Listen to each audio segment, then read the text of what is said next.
This moment is ours.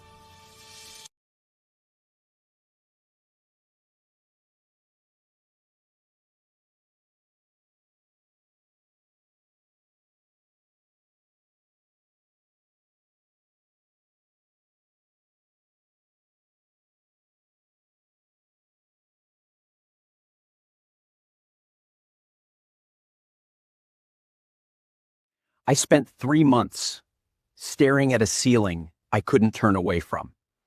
They thought I was empty, no memory, no will, no future. So they spoke freely.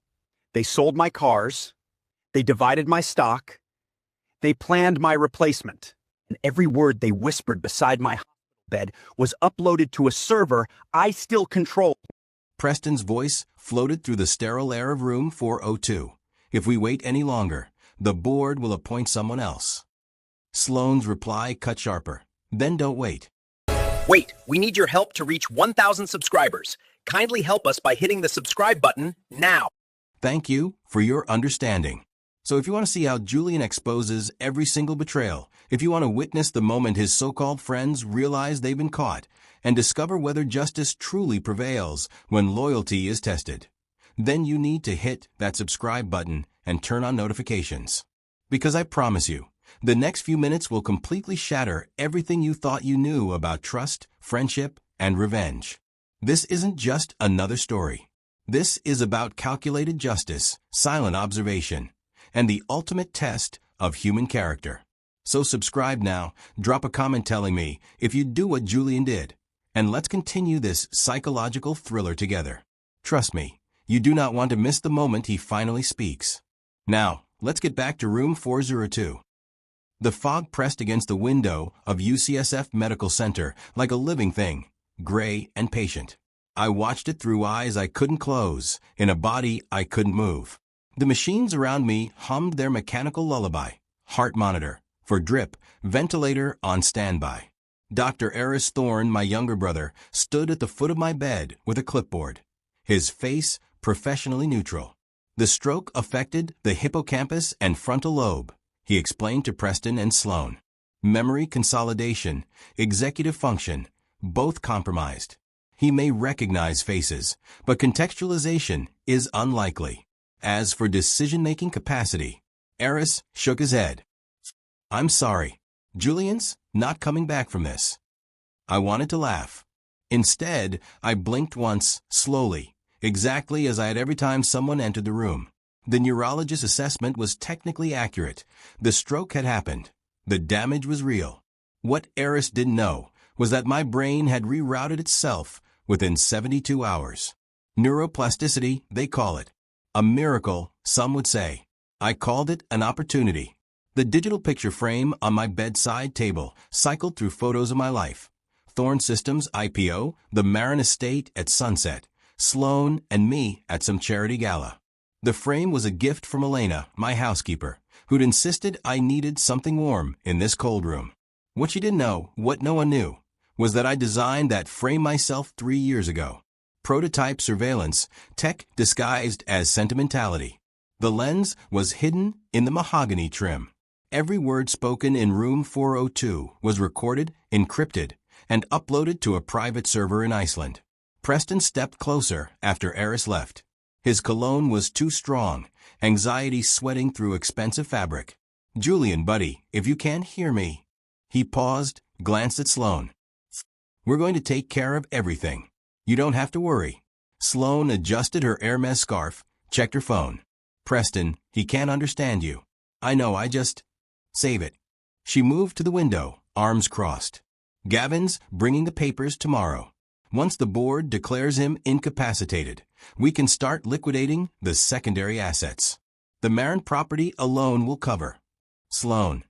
Preston's voice dropped. Not here. Why not? Look at him.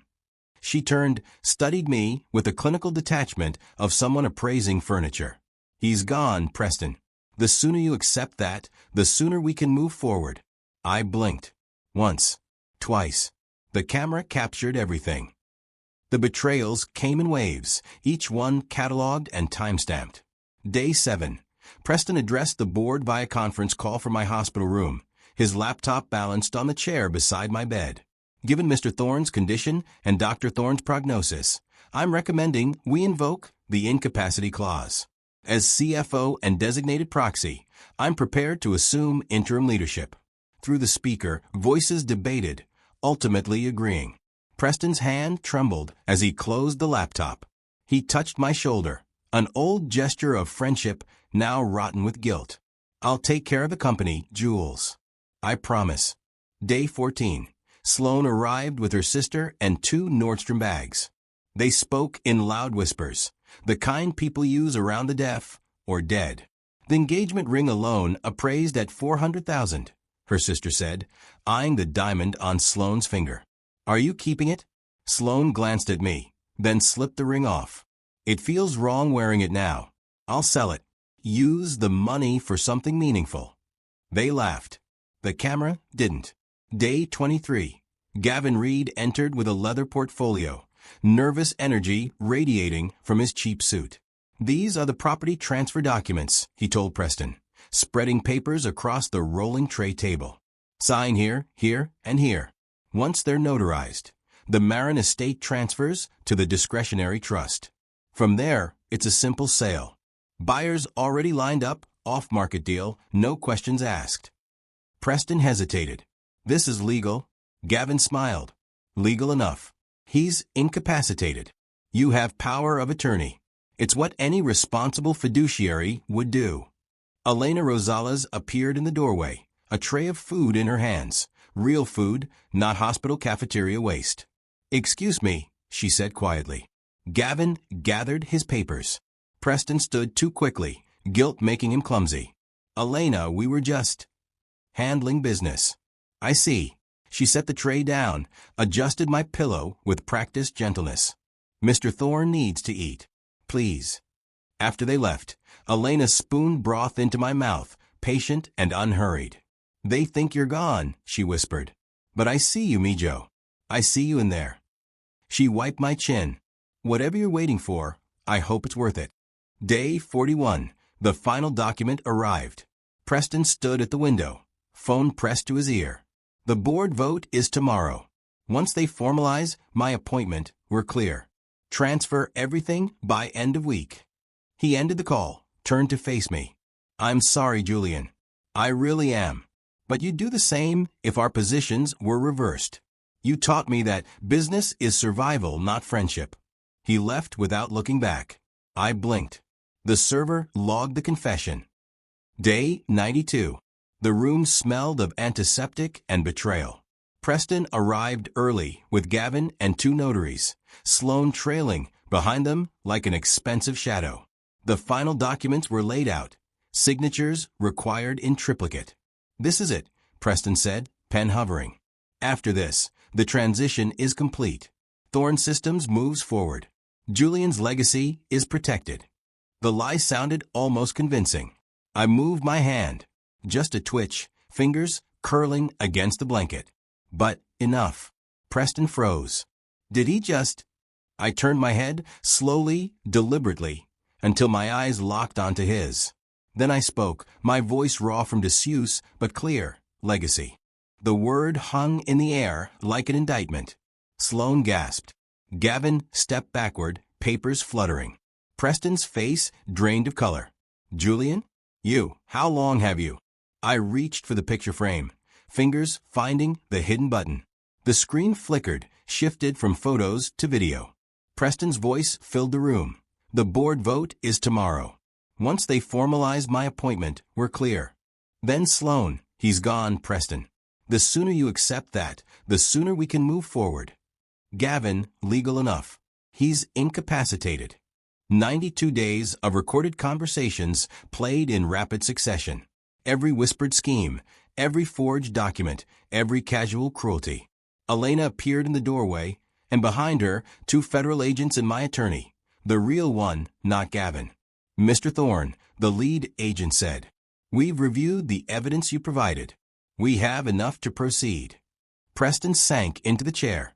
You were awake. This whole time. I wanted to be sure, I said, about who I could trust. I looked at Elena, who stood quietly in the corner, her presence the only warmth in the cold room. Now I know. The agents moved forward with handcuffs. Sloan tried to run, but didn't make it past the hallway. Gavin surrendered his bar license before they even asked. Preston just sat there, staring at his hands as if they belonged to someone else. When the room finally emptied, Elena brought me water. Was it worth it? She asked, the question I'd been asking myself for 3 months. I thought about the recordings, the evidence, the justice being served. I thought about the friendships that were never real, the love that was always conditional. I learned who stayed, I said finally. That's worth something. She nodded, squeezed my hand. Then get better, me, Joe. The world outside this room is still waiting. Through the window, the fog was lifting. I could see the city below, vast and indifferent and mine again. Not because I'd controlled it, but because I'd survived it. The machines hummed their steady rhythm. My heart beat on. And for the first time in 92 days, I closed my eyes by choice. If Julian's revenge gave you that satisfying feeling of justice served, then do me a favor. Hit that subscribe button right now. We deliver stories like this weekly. Real situations, psychological drama, and karma that hits hard. Drop a comment and tell me, was Julian's 90-day silence genius or excessive? Share this video with someone who loves a good revenge story. And turn on notifications so you never miss our next upload. Because trust me, we've got more stories that will leave you speechless. Thanks for watching, and remember, the people who stay when you have nothing are the only ones who deserve you when you have everything. See you next time.